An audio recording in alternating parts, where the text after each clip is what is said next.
RIMS 2 के लिए सरकार नगरी की ओर जा रही है, जहां स्थानीय लोग ज़मीन नहीं देना चाहते हैं, लगातार प्रोटेस्ट कर रहे हैं। तो सरकार को चाहिए कि विवादित स्थल के पीछे ना पड़ें और एक बेहतर स्थान चुनकर रिम्स के बर्डन को कम किया जाए। यहाँ की जो डॉक्टर की फैसिलिटी हो, मशीनों की फैसिलिटीज़ हो, सारी चीज़ों को मजबूत किया जाए। कहा जा रहा है कि प्रत्येक दिन इमरजेंसी से लगभग 15 लाशें निकलती है और पूरे हॉस्पिटल से 50+ लाशें प्रत्येक दिन निकलती है रिम्स में। तो इस तरह से जो व्यवस्था बनी है स्वास्थ्य की, उन व्यवस्था के कारण व्यक्ति को हार जाना पड़ता है और वही व्यवस्था में ये हार गए। व्यवस्थाओं को लेके, चूंकि जिस तरह से क्रिटिकल केयर या फिर इमरजेंसी में भी इस तरह की बातें होती है, इस पे जयराम महतो का क्या स्टैंड रहेगा? युवा विधायक जयराम महतो आज जमुआ विधानसभा पहुंचे हुए हैं। जमुआ के रोहित दास जो जेल कैंप के प्रत्याशी रहे हैं जमुआ विधानसभा क्षेत्र से, उनके आवास पहुंचे हुए हैं। आवास इसलिए कि रोहित जी के जो पिताजी के देहांत हुई, आज दशकर्मा है, दशकर्म में पहुंचे हुए हैं। बता दें कि रोहित दास के जो पिताजी हैं लालजी रविदास, वो बीते दिनों उनकी देहांत जो है रिम्स अस्पताल में हो गई है। आज जेल कैंप के सुप्रीमो जयराम महतो युवा विधायक पहुंचे हुए हैं। कैसे देख रहे हैं, यहाँ आए हुए हैं आप?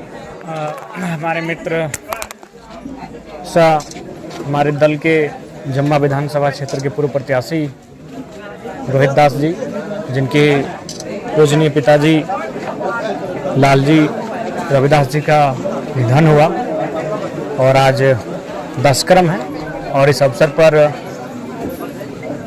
शोकाकुल परिवार को ढाढ़स बनाने के लिए, हिम्मत देने के लिए आए हैं। क्योंकि दुख का एक नियम है कि अगर दुख के समय में हम उस परिवार के साथ, उस व्यक्ति के साथ खड़े हों तो शायद दुख कम हो जाता है। तो हम लोग यही प्रयास करने आए कि इनके दुख को बांट सके, इनके दुख को, इनकी पीड़ा को कम कर सके और इन्हें एक ढांढस, हौसला दे सके। बीते दिनों में 17 दिन रिम्स अस्पताल में रोहित जी के पिताजी जो है एडमिट रहे। रोहित जी से जब बयान हुई, वहाँ पूछा गया तो बोले कि कहीं ना कहीं लापरवाही दिखा। आप कैसे देख पा रहे हैं? अभी तो वर्तमान में जो इस राज्य की स्वास्थ्य व्यवस्था है कहीं ना कहीं चिंताजनक है। चाहे वो जिला स्तरीय अस्पताल हो या राज्य स्तरीय अस्पताल हो या फिर प्रखंड स्तरीय हो, बड़ी मुश्किल से वहाँ सुविधाएं मिल पा रही है। इसलिए विभागीय मंत्री के साथ राज्य की सरकार को स्वास्थ्य समस्याओं के प्रति आए दिन जो लोगों के साथ परेशानियां हो रही है स्वास्थ्य संबंधित, इनका सामना कैसे ठीक से वो करें, कैसे बेहतर हो सके, इस पर एक रोड मैप बनाने की आवश्यकता है। और मेरा मानना है कि झारखंड की स्वास्थ्य व्यवस्था को दुरुस्त करने के लिए सरकार को आगे आना चाहिए, और नहीं तो फिर इसी प्रकार से इलाज के अभाव में छोटे छोटे मामूली जो बीमारी हैं वो बड़ा रूप ले लेंगे और एक दिन वो मृत्यु का कारण बनेंगे। रोहित जी ने काफ़ी प्रयास किया, सीएमओ तक संपर्क किया, विभागीय जो मंत्री हैं उन तक उन्होंने संपर्क किया, प्रयास किया था, लेकिन अंततः जो व्यवस्था बनी है स्वास्थ्य की, उन व्यवस्था के कारण व्यक्ति को हार जाना पड़ता है और वही व्यवस्था में ये हार गए।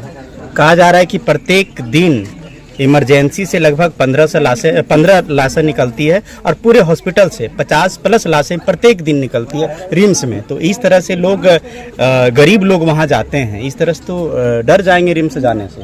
बिल्कुल, और वर्डन भी काफ़ी ज़्यादा है रिम्स का। रिम्स 2 के लिए सरकार नगरी की ओर जा रही है, जहां स्थानीय लोग ज़मीन नहीं देना चाहते हैं, लगातार प्रोटेस्ट कर रहे हैं। तो सरकार को चाहिए कि विवादित स्थल के पीछे ना पड़ें और एक बेहतर स्थान चुनकर रिम्स के बर्डन को कम किया जाए।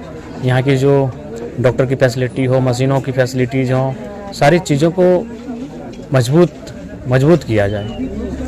जब तक उपकरणों को और जो हमारी आवश्यकताएं हैं उनको अगर मजबूत नहीं कर पाते हैं, तो हमें लगता है कि इसी प्रकार से आम व्यक्ति की इन व्यवस्थाओं पर उम्मीद कहीं ना कहीं टूटती जाएगी। जयराम जी, आप एक आंदोलनकारी हैं, आवाज़ को उठा रहे हैं, चाहे युवाओं की आवाज़ हो, चाहे प्रदेश की आवाज़ हो।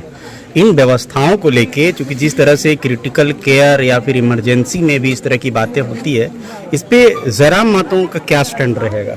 मेरा स्टैंड स्पष्ट है कि भाई इस पर काम होना ही चाहिए। शिक्षा, स्वास्थ्य लोगों की मूलभूत ज़रूरतें हैं।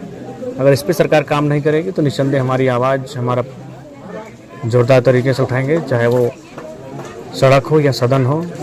इसमें किसी भी प्रकार की कोई कोताही नहीं बरती जाएगी। तो ये थे जयराम महतो जी, जो कि आज जमुआ विधानसभा रोहित दास के आवास पे पहुंचे हुए हैं। उनके पिता के 10 कर्मी क्रियाक्रम में संतावना देने के लिए, परिवार के संतावना देने के लिए, और इनकी बातों से क्या कुछ लगा, और स्वास्थ्य व्यवस्था जो है झारखंड की, इस व्यवस्था को आप कैसे देखते हैं, कमेंट सेक्शन में जरूर बताइएगा। मिलते हैं अगली कड़ी में। दीजिए पंकज कुशवाहा की इजाजत। जोहार।